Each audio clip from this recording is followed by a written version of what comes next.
Hi friends, வணக்கம். நான் தான் உங்கள் civil engineer V Bharathkumar, Aagan construction, Anna Salai, Trichy. இப்போ நம்ம இந்த வீடியோவில் எதை பற்றி பார்க்க போகிறோம்னு பார்த்தீங்கன்னா, low cost house construction method, அதாவது கம்மியான செலவில் வீடு கட்டுற மெத்தட் என்னங்கிற பற்றி பார்க்க போகிறோம். ஓகேங்களா? சேனலை சப்ஸ்கிரைப் பண்ணிட்டு பாருங்கள், லைக் பண்ணுங்கள், பிடிச்சிருந்தா ஷேர் பண்ணுங்கள், கமெண்ட் பண்ணுங்கள். உங்களுக்கு எதுவும் டவுட்ஸ் இருந்தாலும் கமெண்ட் பண்ணுங்கள். ஓகேங்களா? வாங்க ஃப்ரெண்ட்ஸ், வீடியோக்குள்ளே போகலாம். இப்போ low cost house construction method அப்படின்னு என்னென்னு பார்த்தீங்கன்னா, இப்போ நம்ம தான் சொன்ன மாதிரி நம்ம வந்து குறைஞ்ச விலையில் வீடு கட்டுற மெத்தட் என்னென்ன அப்படிங்கிற பற்றி ஒரு ஜென்ரலாக பார்க்க போகிறோம். ஓகேங்களா? லோட் பியரிங் ஸ்ட்ரக்சர் அப்படிங்கிற பயன்படுத்தி நம்ம வீடு கட்டும்போது இப்போ அந்த கம்பி விலையை நம்ம பாதியாக குறைக்கலாம். அது மூலயமா நம்மளுக்கு பில்டிங்கோட கன்ஸ்ட்ரக்ஷன் காஸ்ட்டும் குறையும். லோட் பியரிங் ஸ்ட்ரக்சர் அப்படின்னா என்ன அப்படின்னு ஒரு டவுட்ஸ் வரும். லோட் பியரிங் ஸ்ட்ரக்சர்னா ஒன்றும் இல்லை. இப்போ நம்ம வந்து காலம் பீம் ஸ்ட்ரக்சருங்கிறது வந்து ஃப்ரேம்டு ஸ்ட்ரக்சர்னு சொல்லுவோம். காலம் பீம் இல்லாத ஸ்ட்ரக்சர்னா வந்து செவுறு மூலியமாகவே வந்து லோடு கொடுப்பாங்க. லோடு ரூஃபோட லோடு, அந்த மேலே அதுக்கு மேலே செவரோட லோடு எல்லாமே வந்து நம்மளோட அந்த செவுறு மூலியமாக, காலம் பீம் இல்லாமல் செவுறுகள் மூலியமாக வந்து நம்ம லோடை கடத்தி கொண்டு போய் பூமியில் விடும். அதுதான் லோட் பியரிங் ஸ்ட்ரக்சர் அப்படின்னு சொல்லுவோம். இது நம்ம பயன்படுத்தி வீடு கட்டலாமா அப்படின்னா கட்டலாம். இதுவும் ஒரு ஸ்ட்ரக்சர், நல்ல டிசைன் மெத்தட் தான்.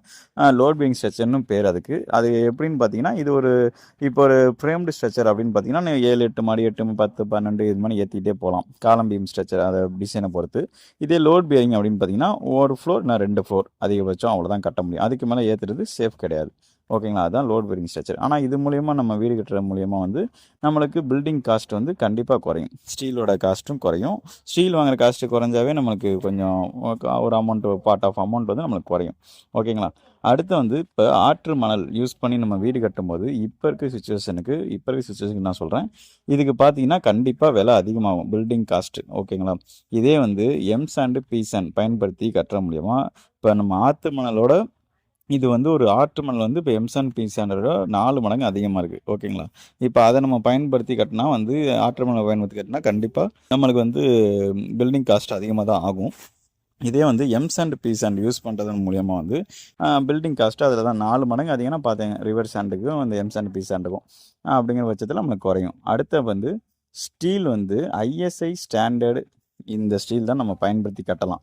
நம்மளுக்கு முக்கியம் வந்து எஃப்இ 550 கிரேடு தான் முக்கியம். ஓகே, கிரேடு தான் முக்கியம். கிரேடுனா வந்து அந்த கம்பியோட தரம், அதுதான் முக்கியம். கம்பெனி நேம் முக்கியம் இல்லை. சரிங்களா? அது ஒன்று. இப்போ அதோட ரேட்டு பார்த்தீங்கன்னா வந்து ஒரு ரூ. 67 ஸ்டார்டிங் ப்ரைஸ் போயிட்டுருக்கு ஸ்டீலு. அடுத்து வந்து சிமெண்ட்டும் அதே கான்செப்ட் தான். ஓபிசி அதான் சிமெண்ட் நம்ம யூஸ் பண்ணுறோம். அது வந்து கிரேடு வந்து 53 கிரேடு. ஓகேங்களா? இது எனி பிராண்டு, எந்த பிராண்டு வேணால் இருக்கலாம். நம்மளுக்கு வந்து பிராண்டு முக்கியம் இல்லை, எல்லாம் தரமானதாக தான் இருக்கும். அதே மாதிரி ஜல்லி, முக்கா ஜல்லி, 1.5 ஜல்லி எல்லாமே வந்து நார்மலாக கரூர்லேருந்து நம்ம இறக்கும்போது, இப்போ திருச்சினா கரூர், அது பக்கம் இருக்க லோக்கல், இது அதில் வந்து பிராண்ட்லாம் கிடையாது, சைஸ் மட்டும்தான். முக்கா ஜல்லி, 1.5 ஜல்லி, அந்த சைஸில் கரெக்டாக இருந்துச்சுன்னா ஒன்றும் மாற்றங்கள் இல்லை, அதை நம்ம இறக்கிக்கலாம். ஓகேங்களா? அடுத்து பார்த்தீங்கன்னா, இப்போ அதில் நம்ம குவாலிட்டி வைஸ் அப்படிங்கிறது வந்து பிராண்டடு அப்படிலாம் கிடையாது. நம்ம நார்மலாக நல்லா ஜல்லி, முக்கா ஜல்லினா முக்கா இன்ச்சு சைஸில் இருக்கும், 1.5 ஜல்லினா 1.5 இன்ச் சைஸில் இருக்கும், ஒரே மாதிரி. அதே தான் நம்மளுக்கு முக்கியம். அடுத்தது பார்த்தீங்கன்னா பிரிக்ஸு நம்ம யூஸ் பண்ணுறது வந்து நார்மலாக நாட்டுக்கல் யூஸ் பண்ணலாம். நாட்டுக்கல் சேம்பர், மேன்மேடு சேம்பர்னு சொல்லுவோம். நாட்டுக்கல், மேன்மேடு, அதாவது மிஷின் மேடு சேம்பர்லாம் மேன்மேடு சேம்பர் யூஸ் பண்ணலாம். இப்படி யூஸ் பண்ணுற மூலிமா நம்மளுக்கு அந்த இதில் வந்து காஸ்ட் வைஸ் நம்மளுக்கு குறையும், பிரிக்கோட வைஸு. இதே நீங்கள் அதர் வைஸ் வேறு கல் போகும்போது அந்த காஸ்ட் வைஸ் அதிகமாகும். இப்போ நம்ம பேசிட்டு லோ காஸ்ட் ஹவுஸ் கன்ஸ்ட்ரக்ஷன் தான். ஓகேங்களா? அதனால தான் இந்த மெத்தட்லாம் சொல்லிட்டு இருக்கேன். அடுத்து வந்து சிமெண்ட் கல் கூட பயன்படுத்தி கட்டலாம். அதில் மற்ற கல்லோட செங்கலோட இது ரூபா கம்மியாக தான் இருக்கும். இப்போ செங்கல் வந்து நம்மளுக்கு 650, ரூ. 750 இந்த ரேட்டு இப்போ நம்ம போயிட்டுருக்கு. இதே வந்து சிமெண்ட் கல்லை யூஸ் பண்ணுற மூலிமா ரூபா கம்மியாகும். ஓகேங்களா? அடுத்து வந்து மரம் யூஸ் பண்ணுற வந்து நம்மளுக்கு வந்து மெயின் டோரு, நம்மளுக்கு உள்ளே இருக்க ஃப்ரேம்ஸு, அதுக்கு வந்து வுட்டு யூஸ் பண்ணிவிட்டு உள்ளே இருக்க டோர்ஸ்லாம் வந்து ரெடிமேட் டோர் போட்டுக்கலாம். வெளியே இருக்க ராஜநில டோர் மட்டும் நம்மளோட அந்த தேக்கு வுட்டு, தீக்கு வுட்டு, எந்த வுட்டு வேணுமோ அதை நம்ம போட்டுக்கலாம். ஓகேங்களா? அதே வந்து அதை யூஸ் பண்ணுறோம். அடுத்து வந்து விண்டோஸ் வந்து யூபிசி விண்டோஸ் பயன்படுத்துகிற மூலயமா நம்மளுக்கு வந்து காஸ்ட் வைஸ் கம்மியாகும். ஓகேங்களா? மர விண்டோஸ் வந்து தட்டி அது கிளாஸ் இதெல்லாம் நம்ம பயன்படுத்துகிற மூலயமா அதிகமாகும். இதே வந்து நீங்கள் யூபிசி விண்டோ யூஸ் பண்ணுற மூலயமா இந்த காஸ்ட் வைஸ் கம்மியாகும். அலுமினியம் விண்டோஸ் கூட யூஸ் பண்ணலாம், உங்கள் சேஃப்டி பர்பஸ் தான். ஓகேங்களா? அடுத்து வந்து ஒயர்லாம் அதே மாதிரி ஐஎஸ்ஐ ஸ்டாண்டர்டு தான். அந்த இது நம்ம அது பிராண்ட்ஸ்லாம் ஒன்றும் இல்லை, ஐஎஸ்ஐ ஸ்டாண்டர்ட் ஒயர் இருந்தாலே போதும். ஓகேங்களா? இல்லை நம்ம பிராண்டு பார்த்து நீங்கள் போகணுன்னா காஸ்ட் வைஸ் கொஞ்சம் அதிகமாகும். பெயிண்ட்டும் அதே மாதிரி தான். நார்மலாக நம்ம யூஸ் பண்ணுற ஏஷியன் பெயிண்ட்டு, நிப்பான் பெயிண்ட்டு இது மாதிரி பெயிண்ட்ஸு எது வேணால் யூஸ் பண்ணலாம். ஓகேங்களா? அதில் யூஸ் பண்ணுற மூலியமாக நம்மளுக்கு காஸ்ட் வைஸ் அதிலே வந்து பெயிண்ட்டில் பார்த்தீங்கன்னா ஏசு, அபெக்ஸ், அல்டிமான்னு 3 குவாலிட்டி இருக்குது.